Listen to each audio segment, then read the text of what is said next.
안녕하세요. 대단히 반갑습니다. 소설 참을 수 없는 존재의 가벼움 투임관산. 작은 소련 프라하 노동자가 된 토마시. 소련군 장교 가족들은 체코의 살림을 차리러 왔고, 라디오는 해고당한 기자 자리를 대신해 내무부 공무원의 협박조 연설을 방송했으며, 토마시는 가는 곳마다 술을 마셔서 이 잔치에서 저 잔치로 불려다니는 사람의 기분이 되어 프라하 거리를 비틀거리고 다녔다. 프라하는 작은 소련이 되어갔다. 토마시는 실력 있는 의사였지만 예전에 썼던 글이 문제가 되어 더 이상 병원에서 일할 수 없었다. 그는 유리창을 닦는 노동자가 되었고, 테레자는 다시 바 일을 시작했다. 토마시는 아침 7시부터 오후 4시까지, 테레자는 오후 4시부터 자정까지 일했다. 하루가 완벽하게 분리되어 둘은 일요일만 함께 시간을 보낼 수 있었다. 토마시는 삶에서 테레자가 없어졌다. 다시 독신의 시절로 돌아간 것 같았다. 그녀는 한밤중에 돌아왔고, 그는 선잠 상태로 그녀를 맞이했다. 하루 16시간 그에게 자녀가 주어졌고, 자유란 여자와의 만남을 의미했다. 더 가벼운 인생을 즐길 수 있는 환경이 되었고, 그는 더 많은 여자와 잠자리를 가졌다. 아침 6시 잠영정이 울리면 강아지 카레닌은 침대로 뛰어왔다. 잠에서 깬 테레자는 카레닌을 데리고 아침 장을 보러 나갔다. 토마시의 만류에도 불구하고 테레자는 그에게 아침 식사를 차려주고, 그가 출근하면 다시 잠들었다.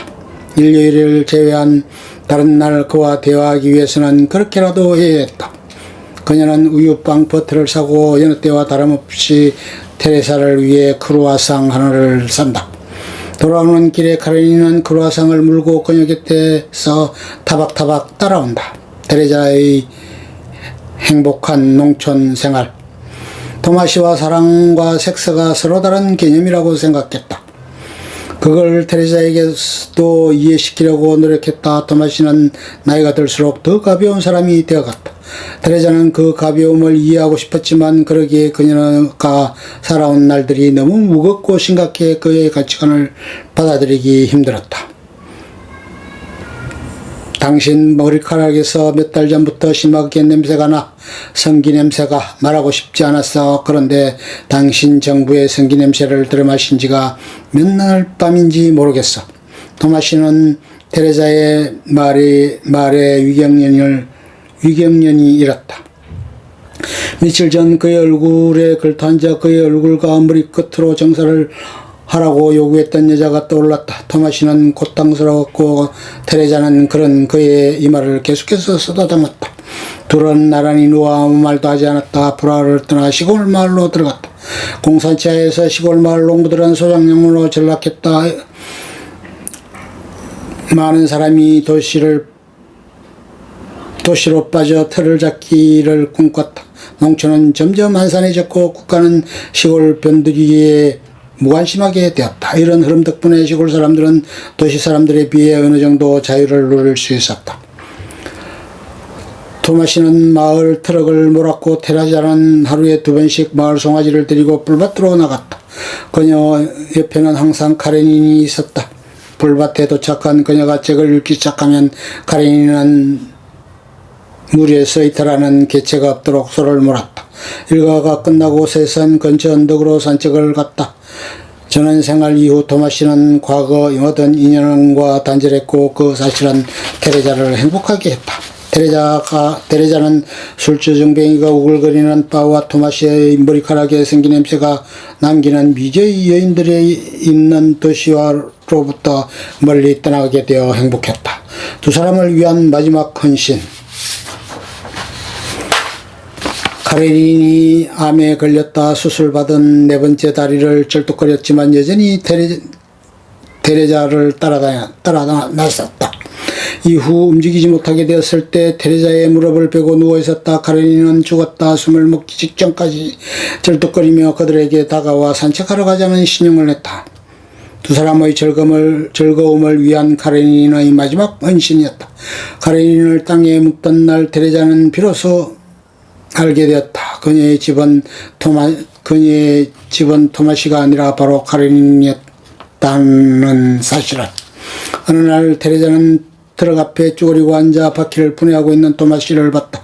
토마시는 늙고 수틀러 보였다. 그것은 트럭 운전사가 된 전직 의사여서가 아닌 젊음을 잃은 한 남자의 서툼이었다. 참을 수 없는 존재의 가벼움. 사비나가 파리에 정착한 지 3년이 지나고 그녀는 우울증약을 먹으며 버텨야 했으나 자기 삶에 만족했다. 그녀에게 편지가 한 통 도착했다. 토마시 테레자의 사망 소식이었다. 토마시가 몰던 트럭의 브레이크 고장으로 차가 겨우 아래로 추락했다는 내용이었다. 둘은 형체를 알아볼 수 없을 정도로 완전히 으스러져 있다고 했다. 사비나는 정신이 혼미했다. 과거의 유일한 끈이 사라진 것이었다. 사비나는 비로소 자신이 벗어나려고 했던 그 무거운 짐이 무엇인지 알 수 있었다. 그녀를 짓눌렀던 것은 짐이 아니라 존재의 참을 수 없는 가벼움이었다. 덧없는 인생에서 행복 찾기. 영원한 회귀란 신비로운 사상이고 니체는 이것으로 많은 철학자를 공경에 빠뜨렸다. 니체가 말한 영원한 희귀란 무엇을 의미할까요? 영원한 것은 무한한 것, 회귀라는 것은 출발한 지점으로 다시 되돌아오는 것을 말합니다.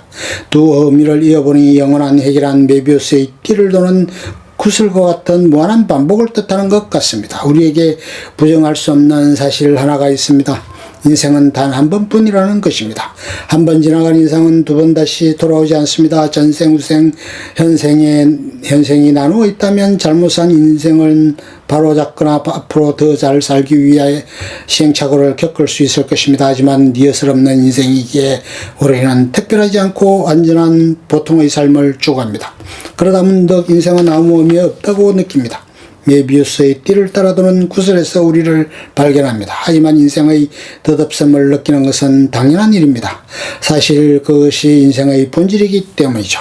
뒤집어 생각해보면 영원한 회귀의 주장하는 바는 인생이란 한 번 사라지면 두 번 다시 돌아오지 않기 때문에 한낱 그림자 같은 것이고, 그래서 산다는 것에는 아무런 무게도 없고 우리는 처음부터 죽는 것과 다름없어서 삶이 아무리 잔혹하고 아름답고 혹은 찬란하다 할지라도 그 잔혹함과 아름다움과 찬란함조차도 무의미하다는 것이다.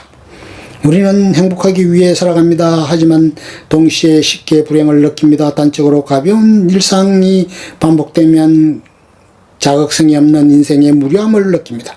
소설 참을 수 없는 존재의 가벼움에서 토마시는 가벼운 인생을 추구하고 테레자는 무거운 인생을 살아왔습니다. 그리고 결국 마지막까지 행복한 삶을 산 존재는 강아지 카레닌이었습니다. 카레닌이 개가 아니라 인간이었다면 틀림없이 테레자에게 오래전에 이렇게 말했을 것입니다. 이봐, 매일같이 입에 크루아상을 물고 다니는 게 이제 재미없어. 뭔가 다른 것을 찾아줄 수 있겠어. 이 말에는 인간에 대한 모든 심판이 담겨있다. 인간의 시간은 원형으로 돌지 않고 직선으로 나간다. 행복은 반복의 욕구이기에 인간이 행복할 수 없는 것도 이런 이유 때문이다. 두 사람이 강아지 카레닌보다 불행했던 이유입니다. 동물은 반복되는 일상의 순간순간을 사랑할 줄 알았습니다. 반면 인간은 평탄함을 견디지 못해 몸부림쳤습니다. 인생의 덧없음을 반복되는 하루를 제대로 받아들이지 못했기 때문입니다. 우리도 카레닌처럼 행복한 생을 영위할 수 있습니다. 참을 수 없는 인생의 가벼움을 인정하고 반복되는 일상의 무탈함에서 행복을 느낄 수 있다면 말입니다. 메비우스의 띠를 도는 영원한 회귀에 만족할 줄 알고 그것에서 벗어난 직선의 삶을 억지로 추구하지 않는다면 우리의 행복도 멀리 있지 않을 것입니다. 인간을 위대하게 하는 것은 아틀라스가 어깨에 하늘을 지고 있듯 인간도 자신의 운명을 짊어지고 있다는 것입니다. 그렇다면 어떻게 살아야 할까요? 꼬리에 꼬리를 무는 질문이 이어집니다. 인생은 덧없는 것이니 일상을 받아들이기만 하면 될까요? 아니면 더 불행해질 것을 감안하고 반복을 거역할까요? 답을 찾기 힘든 질문입니다. 하지만 우리가 꼭 기억해야 할 거리가 있습니다. 인생에서 어떤 선택을 하든 결과에 따른 책임이 나에게 있다는 것입니다. 이미 지난 선택은 되돌릴 수 없습니다. 그래서 신중하게 내가 진정으로 원하는 것을 골라야 합니다. 그래야 어떤 결과가 나타나도 행복한 결과를 맞이할 수 있습니다. 니체의 말로 32번째 인생 탐구를 마칩니다. 아모르 파틸, 운명을 사랑하라.